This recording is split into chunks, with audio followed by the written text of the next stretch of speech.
आपने कभी सोचा है कि 2025 में जब स्ट्रेस और डेडलाइंस हमारा डेली कंपेनियन है, तब भी लोग हजारों साल पुराने पत्थरों पर इतना विश्वास क्यों करते हैं? क्या ये सिर्फ एक भ्रम है या फिर इनके अंदर सच में कोई मैजिक छिपा है? आज हम मैथोलॉजी की बातें नहीं करेंगे, हम बात करेंगे एक ऐसी एंशिएंट विजडम की जिसे हम अपनी मॉडर्न लाइफ में यूज़ कर सकते हैं। और इस जर्नी की शुरुआत हम करेंगे नवरात्रि के पहले दिन के साथ। नवरात्रि ये सिर्फ गरबा की बीट्स और फास्ट के रिचुअल्स का फेस्टिवल नहीं है, ये एक 9 दिन की स्पिरिचुअल यात्रा है, एक ऐसी जर्नी जहां हर दिन एक नया दरवाज़ा खुलता है अपनी हिडन स्ट्रेंथ और पावर को अनलॉक करने का। और इस ग्रैंड जर्नी का पहला स्टेप शुरू होता है माँ शैलपुत्री से। माँ शैलपुत्री, जिन्हें पर्वतों की पुत्री भी कहते हैं। माँ शैलपुत्री माँ पार्वती का ही स्वरूप हैं और उनका जन्म हिमालय यानी पर्वतों के राजा के घर हुआ था। पिछले जन्म में वो माँ सती थी, भगवान शिवा की पहली पत्नी। जब उनके पिता दक्ष ने शिव जी का अपमान किया तो सती ने आत्मदाह कर लिया।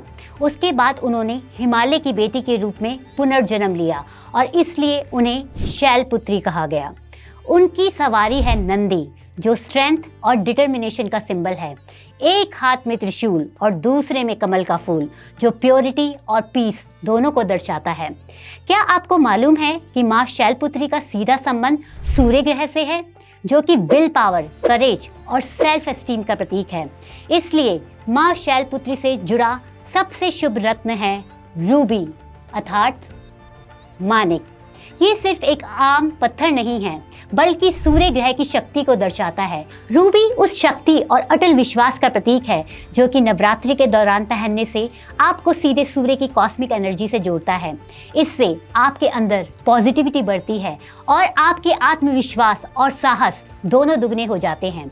माँ शैलपुत्री को मूलाधार अर्थात रूट चक्र की देवी भी माना जाता है। ये चक्र हमारे स्पाइन के बेस पर होता है और हमारे शरीर की फाउंडेशन है। इसका सीधा संबंध स्टेबिलिटी, कॉन्फिडेंस और फिजिकल एनर्जी से है।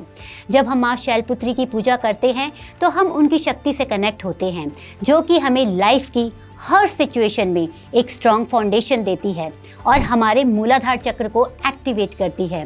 सिर्फ रूबी ही नहीं, एक और रत्न है जिसको हम माँ की एनर्जी से कनेक्ट कर सकते हैं, वो है सनस्टोन। अगर आप रूबी नहीं पहन सकते तो सनस्टोन के ब्रेसलेट को आपके लिए एक बेहतरीन ऑप्शन के रूप में देख सकते हैं।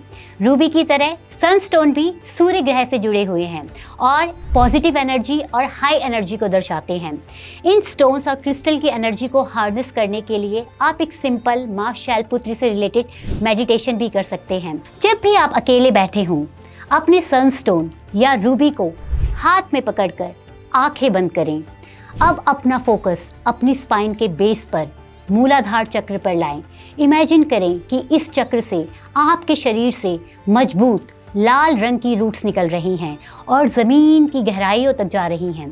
फील करें कि ये रूट्स आपको धरती की स्थिरता और शक्ति से जोड़ रही हैं। ये आपको तुरंत शांति और कॉन्फिडेंस फील करवाएंगी। तो आइए इस नवरात्रि एक नए तरीके से शुरुआत करते हैं। माँ शैलपुत्री की स्टेबिलिटी को अपनी लाइफ में लेकर आते हैं और देखते हैं कैसे ये जेम्स और देवी माँ का आशीर्वाद हमें एक बेहतर इंसान बनाने में मदद करते हैं। I hope you like this perspective. इस वीडियो को लाइक और शेयर ज़रूर करें और हाँ, कमेंट में मुझे ज़रूर बताएं कि नवरात्रि का कौन सा दिन है जो आपका फेवरेट है। मैं आपसे मिलती हूँ अगले वीडियो में। जय माता दी, श्री मात्रे नमः।